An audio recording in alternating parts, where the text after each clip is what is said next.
Novembre à Boston est une saison où les vents froids balaient les rues et où les feuilles mortes dansent dans l'air. Martha Carter regarde la fenêtre de l'hôpital et pousse un profond soupir. Vêtue de son uniforme blanc d'infirmière, elle prend le dossier de son prochain patient. Le visage de Martha affiche un doux sourire, mais son expression contient aussi une pointe de contemplation. « Merci beaucoup, Madame Carter. Vous avez sauvé mon fils », dit une mère qui a terminé les préparatifs de sortie, tenant la main de son jeune garçon tout en s'adressant à Martha. Martha s'est immédiatement ravisée et a caressé doucement la tête du jeune garçon. « Jimmy, on dirait que ta fièvre est tombée.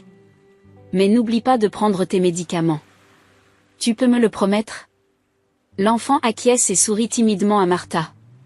C'est dans ces moments-là qu'elle aime son travail. Marie, Martha avait gagné la confiance de ses patients et le respect de ses collègues. Après avoir accompagné la mère et l'enfant, Martha consulte sa montre. Encore 1 heure avant la fin de son service. Elle avait prévu d'aller chercher Jacob à la crèche un peu plus tôt aujourd'hui. Le simple fait de penser au sourire de son enfant de 8 mois soulageait son cœur fatigué. « Martha, vous avez reçu un appel du docteur Daniel », lui dit Janet, l'infirmière en chef. L'expression de Martha se durcit à la mention de ce nom. De quoi s'agit-il ?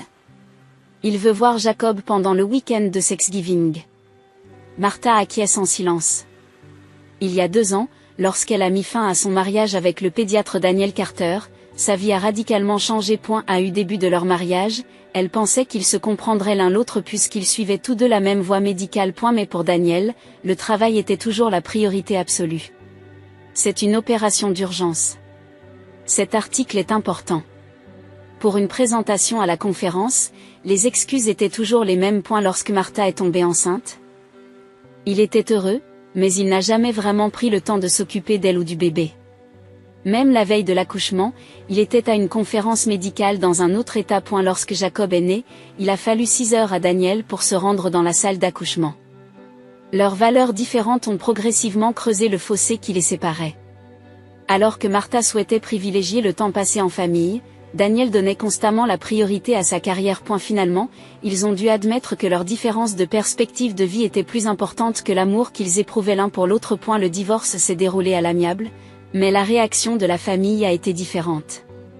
Les parents de Martha, Robert et Diane, refusent de comprendre la décision de leur fille. Pour eux, Daniel était le gendre idéal.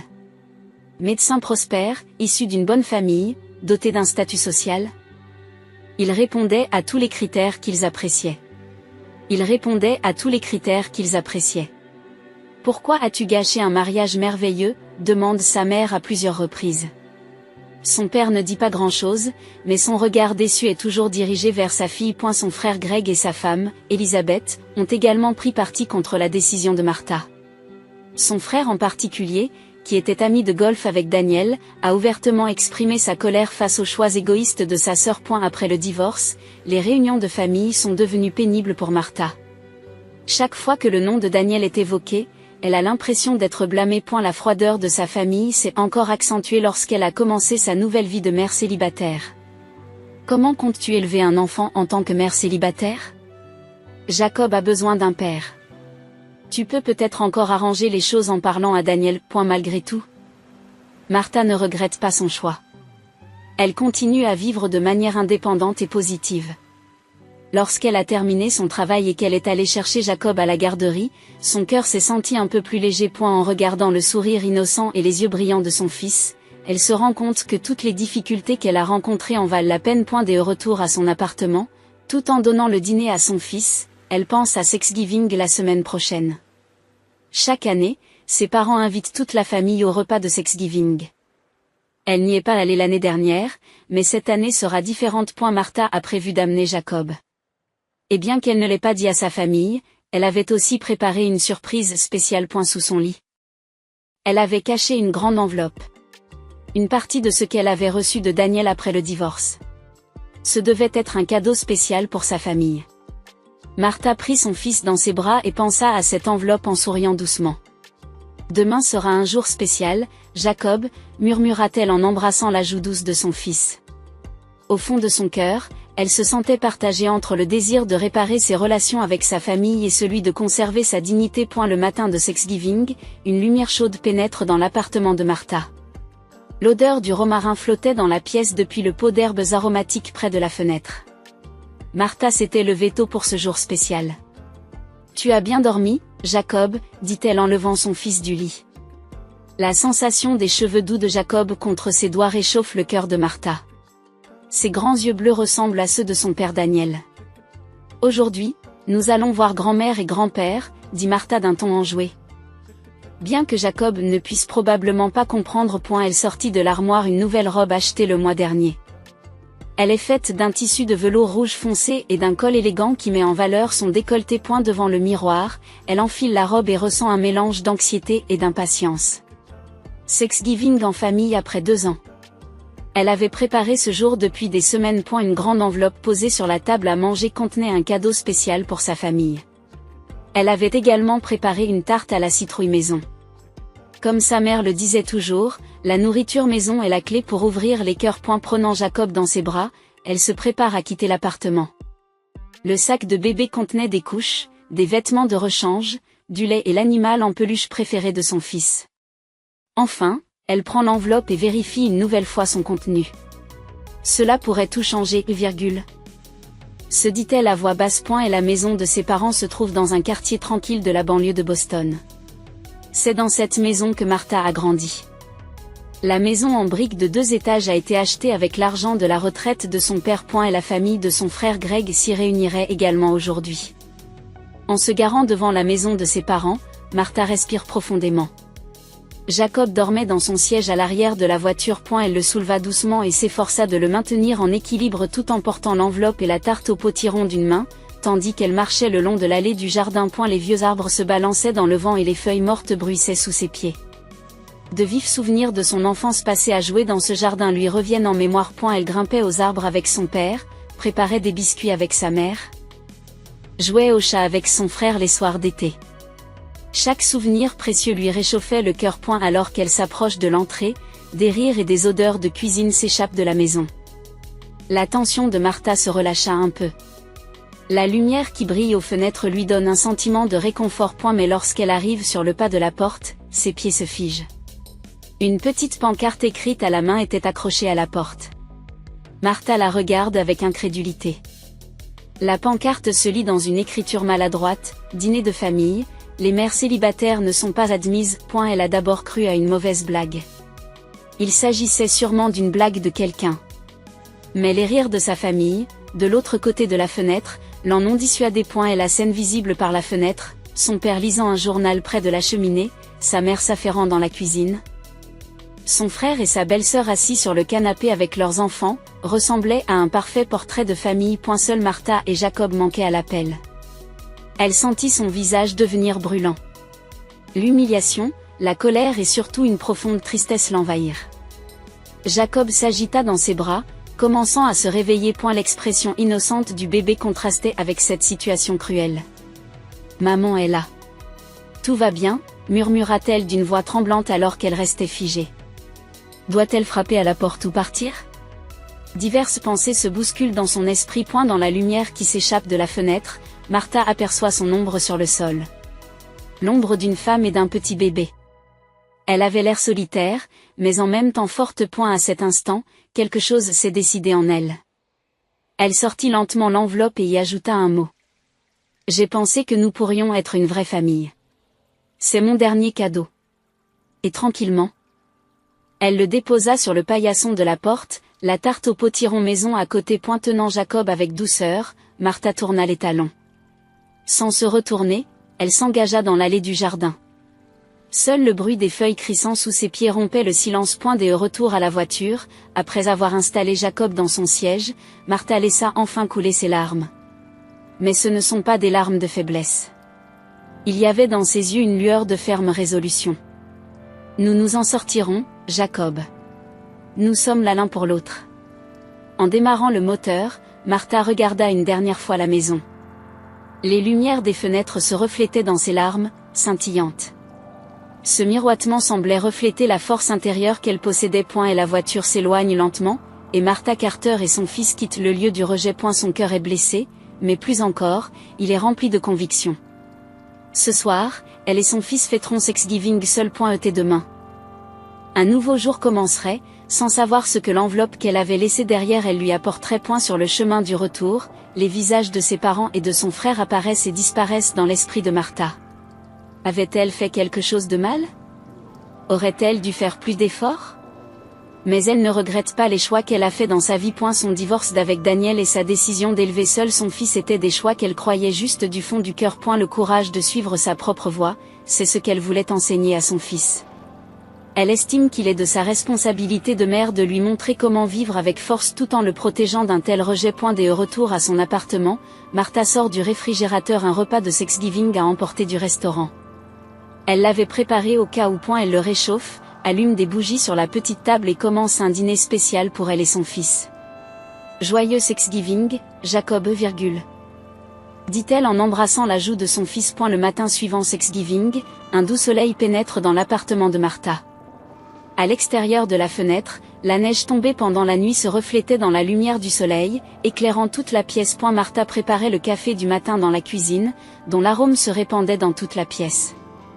La voix de Jacob, qui se réveillait, se fit entendre à travers le babyphone. Martha sourit et se dirigea vers la chambre.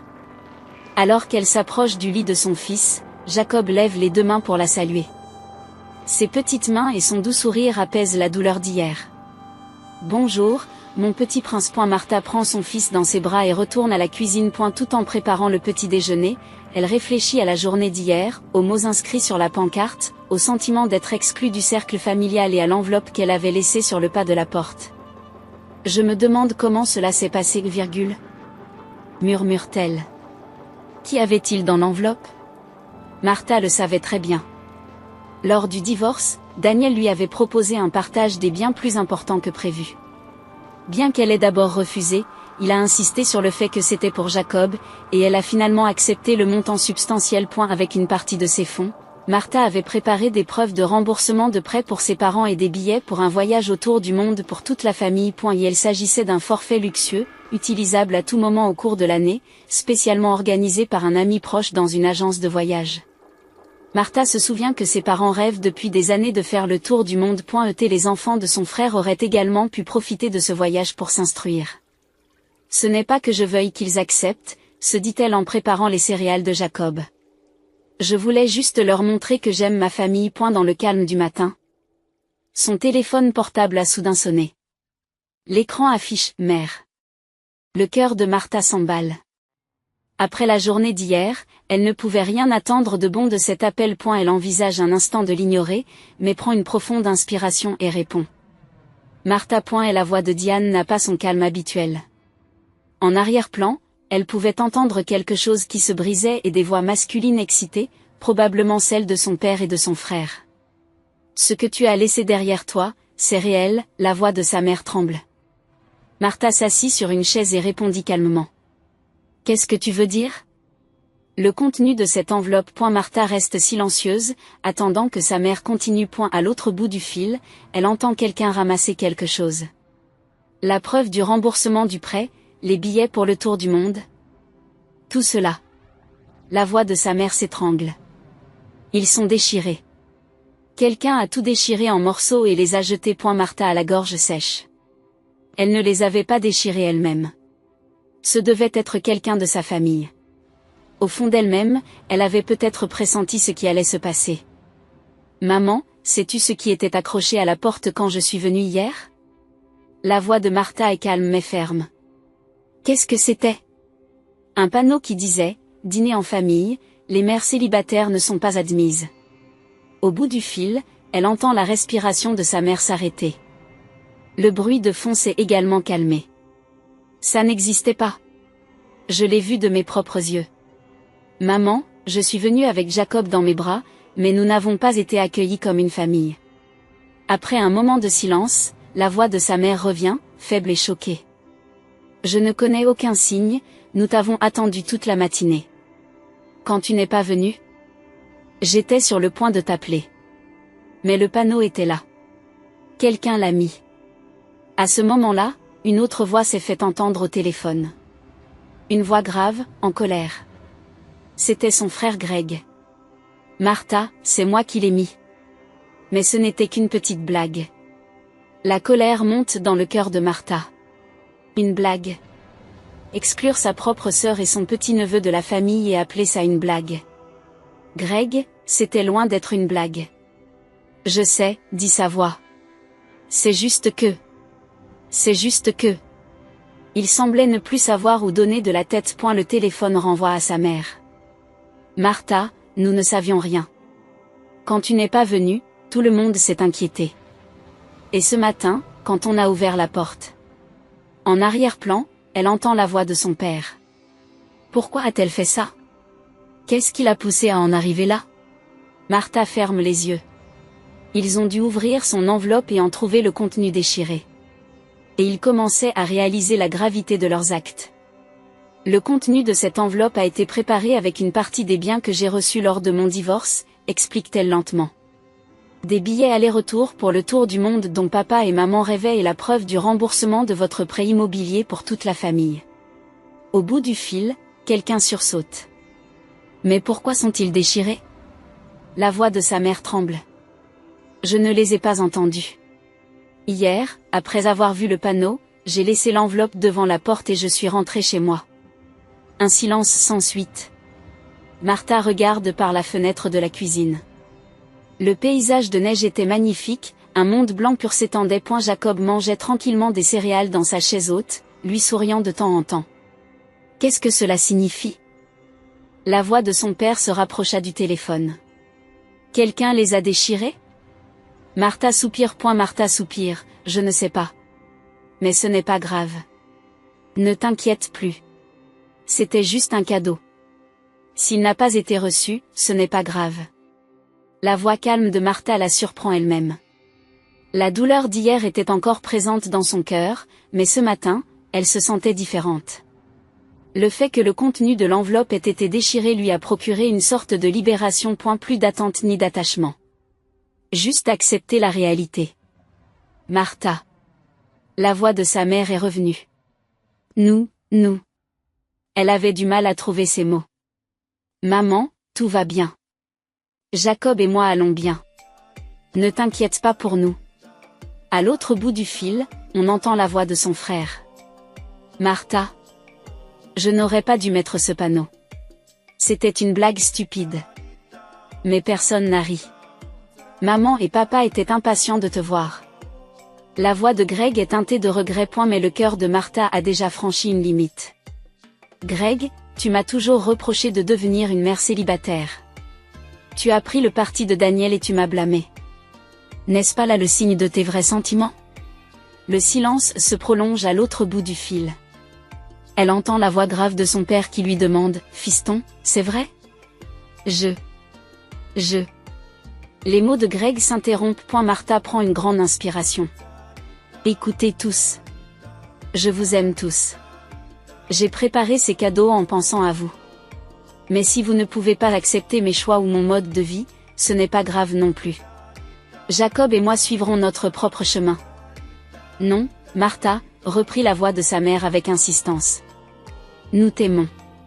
C'est juste. Martha regarda Jacob, son cœur se réchauffant à la vue de son rire innocent. Maman. Je comprends ce que tu essaies de dire. Mais maintenant, les actes sont plus nécessaires que les mots. Après avoir raccroché le téléphone, Martha poussa un profond soupir. Le fardeau qu'elle avait porté pendant des années se sentait un peu plus léger. Elle prend son fils dans ses bras et lui montre du doigt le monde blanc et pur que l'on aperçoit par la fenêtre. Regarde, Jacob. Un nouveau jour commence. Le calme de l'après-midi enveloppe l'appartement de Martha.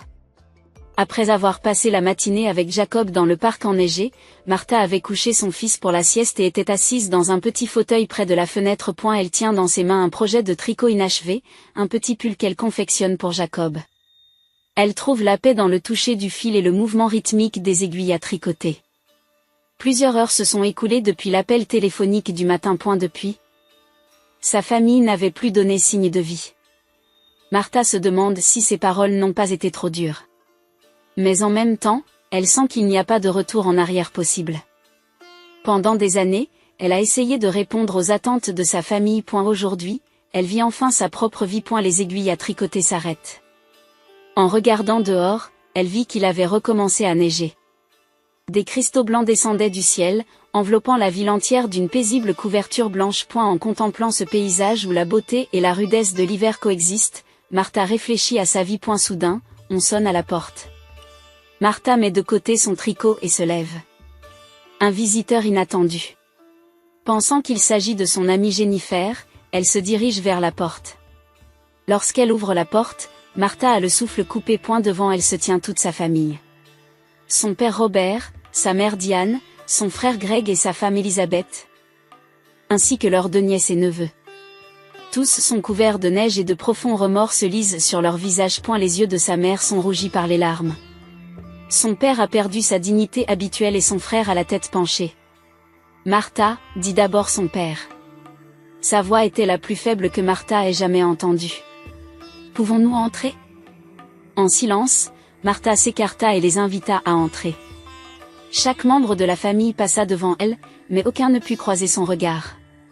Son frère, le dernier à passer, lui jeta un bref coup d'œil avant de détourner le regard. Et la famille étant rassemblée dans le salon, une tension silencieuse envahit l'espace. Personne n'a le courage de prendre la parole en premier. Martha se rendit à la cuisine pour préparer le thé. Ses mains tremblent légèrement, non pas de colère mais de tension face à cette situation inattendue. Parlons autour d'un thé, dit-elle doucement. Martha distribue des tasses à chacun et finit par s'asseoir elle-même. Pourquoi n'avez-vous pas pu me considérer comme un membre de la famille? La question posée par Martha rompt le silence de la pièce. Ce n'était pas une accusation, mais une vraie question. Son père respire profondément et commence lentement. Martha, j'avais tort. Quand Daniel est parti, j'ai été déçu. Il était comme le fils que je voulais. Un médecin prospère, une personnalité respectée. Et une personne qui avait plus de valeur que votre fille. Martha intervient calmement. Le visage de son père se tordit de douleur. Non, ce n'est pas ça. Je suis juste un homme avec des idées démodées. Je pensais que les familles devaient rester unies. Quand tu as choisi de le quitter, je l'ai ressenti comme une défaite personnelle. Votre défaite? Quand il s'agit de ma vie. Oui, c'est ça l'erreur, dit son père en baissant la tête. Je t'imposais mes valeurs. J'aurais dû respecter tes choix. Sa mère prend ensuite la parole. Sa voix est tremblante de larmes. Martha, je n'ai pas su te protéger. Quand Greg a mis cette pancarte, j'aurais dû l'en empêcher. Mais je n'ai rien dit. Je n'arrivais pas à surmonter le choc de la perte de Daniel, et je t'ai blâmé. C'était honteux de ma part en tant que mère, en tant qu'être humain. Martha écouta leurs paroles en silence. Elle avait imaginé ce moment depuis longtemps. Mais voir sa famille s'excuser était compliqué. Ses émotions oscillent entre la colère et le pardon. Le panneau était de ma faute, dit son frère Greg d'un ton lourd. Il n'arrive pas à regarder Martha dans les yeux. C'était une blague stupide. Mais la vérité, c'est que c'était de la jalousie. Martha, tu as toujours eu du talent. Belle, intelligente. Aimée de tous. J'ai toujours eu l'impression de vivre dans ton ombre. Et te voir rester forte même en tant que mère célibataire, ça m'a rendu encore plus jaloux. Martha est surprise par les paroles de Greg. Elle n'avait jamais imaginé que son frère puisse être jaloux d'elle. Greg, non, écoute, poursuit-il. Je ne voulais pas te blesser. Je critiquais ta vie pour cacher ma propre petitesse. Et hier, j'ai mis cette pancarte. Personne n'a ri, mais je n'ai rien déité. Ce matin, quand on a trouvé cette enveloppe. Sa voix s'est étranglée. C'est moi qui l'ai trouvée. J'ai déchiré le contenu. Quand j'ai ouvert l'enveloppe et que j'ai vu ce qu'il y avait dedans, je me suis perdu dans la jalousie et la colère. J'étais furieux que tu aies autant d'argent. Que tu puisses facilement rembourser notre prêt avec lequel nous avons lutté pendant des années. Que tu puisses nous offrir des billets pour un voyage autour du monde. La salle est redevenue silencieuse. Elizabeth, la femme de Greg, lui tient la main en pleurant doucement. Les enfants sont assis tranquillement dans un coin. Leurs jeunes yeux reflétaient la confusion face à la complexité du monde des adultes. Martha se leva et se dirigea vers la fenêtre. La neige continue de tomber, colorant le monde en blanc. Elle ne sait pas si elle doit leur pardonner ou fermer la porte de son cœur. À ce moment-là, le cri de Jacob retentit dans la chambre. Il semblait s'être réveillé de sa sieste. Marthe se rendit immédiatement auprès de lui et revint bientôt avec son fils dans les bras. La présence de Jacob change l'atmosphère de la pièce. Son sourire innocent allégea quelque peu l'air pesant. Et elle regarda les étrangers avec des yeux curieux et se mit soudain à rire d'une voix claire. Tenant Jacob dans ses bras, Martha passe en revue sa famille. Voici mon fils, Jacob. Votre petit-fils et neveu. Il aura souvent besoin de l'amour de sa famille à l'avenir. Pour la première fois, une lueur d'espoir apparut sur le visage de ses parents. Sa mère tendit la main et dit d'une voix tremblante, « Puis-je le prendre dans mes bras ?» Martha a hésité un moment, mais a lentement tendu Jacob à sa mère. Diane a tenu son petit-fils pour la première fois et les larmes ont coulé. C'est un si bel enfant. Son père s'est également approché et a doucement tenu la petite main de son petit-fils. Martha, nous donnerez-vous une chance de le connaître ? Et une chance de vous connaître à nouveau ? Martha respire profondément. Diverses émotions tourbillonnaient dans son cœur. Mais en voyant son fils sourire joyeusement dans les bras de sa grand-mère, elle prend sa décision. « Tu as déchiré les cadeaux, mais tu ne peux pas déchirer mon cœur, » dit-elle doucement. Nous devons avoir de nombreuses conversations. Il faudra du temps pour rétablir la confiance. Mais pour le bien de Jacob, pour le mien et pour celui de toute la famille. Je pense que l'effort en vaut la peine.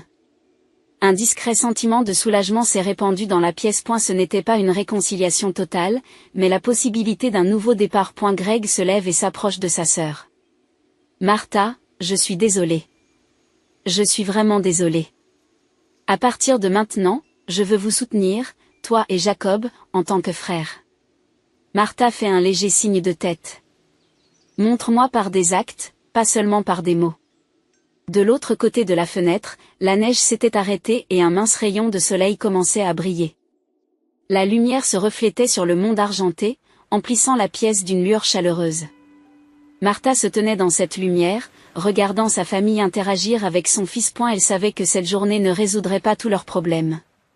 Mais c'était le début d'un nouveau chemin. Un an plus tard, Boston était à nouveau plongé dans l'effervescence de Thanksgiving.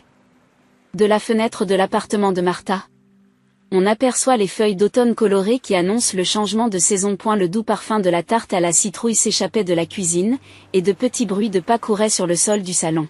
« Jacob, si tu cours comme ça, tu vas tomber », dit Martha à son fils en riant. Âgé d'1 an et demi, Jacob a récemment appris à marcher et explore la pièce avec un visage joyeux. Son rire éclatant donne une nouvelle vie à l'appartement. La sonnette retentit et Martha s'essuie les mains en se dirigeant vers la porte. Lorsqu'elle l'ouvrit, elle fut accueillie par les visages souriants de ses parents. « Maman, papa, soyez les bienvenus. » Diane embrassa Martha, et Robert posa doucement sa main sur l'épaule de sa fille. Derrière eux se tenait Greg. Seul. « Où est Elisabeth ?» demande Martha.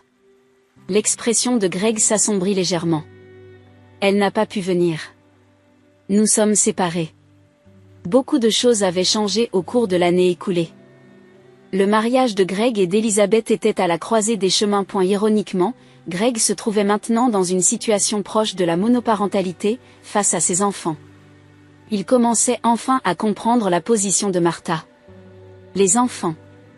Ils attendent chez papa et maman. Ils aident aux préparatifs de ce soir, dit Greg en souriant. Au cours de l'année écoulée, les relations de Martha avec sa famille se sont progressivement rétablies. Elles avaient commencé par de courtes visites hebdomadaires et s'étaient finalement transformées en réunions de famille régulières. Ses parents en sont venus à adorer Jacob, et des photos de leur petit-fils ornent désormais leur maison. Greg, en particulier, a beaucoup changé. Et elle a commencé à voir la force de sa sœur d'un œil nouveau. Et lorsque son propre mariage a commencé à s'effondrer, il a même demandé l'aide de Martha. « Pourquoi ne pas nous réunir ici aujourd'hui et ensuite dîner chez nous ?» propose Diane. Tout le monde s'y prépare, sourit Martha. Contrairement au Thanksgiving précédent, cette année, il était prévu que toute la famille se réunisse d'abord chez Martha, puis se rende chez ses parents. C'est le début d'une nouvelle tradition familiale. Dans le salon, Jacob tourne autour de son grand-père en riant de plaisir. Robert est absorbé par le jeu avec son petit-fils, la joie pure se lisant sur son visage. Martha sort une petite enveloppe de la table de la cuisine. « C'est un cadeau pour tout le monde, dit-elle. Greg la regarde d'un air tendu. Le souvenir de l'année dernière a dû lui revenir. Ne vous inquiétez pas, dit Martha. Celle-ci ne sera pas déchirée. L'enveloppe contenait une photo d'un petit chalet au bord d'un lac et une confirmation de réservation. J'ai pensé que nous pourrions passer les vacances de Noël ensemble. Ce n'est pas un tour du monde luxueux, mais c'est parfait, dit Diane avec émotion. Martha regarde par la fenêtre. Les feuilles mortes dansaient dans le vent, annonçant l'arrivée d'une nouvelle saison. Elle respire profondément et grave dans son cœur ce moment où elle est entourée des rires de sa famille. Ce qui compte, ce n'est pas où l'on va, mais avec qui l'on va. Pas l'argent, mais l'amour, dit-elle à voix basse. Et la famille acquiesce silencieusement à ses paroles. Ils commençaient enfin à comprendre le sens d'une vraie famille.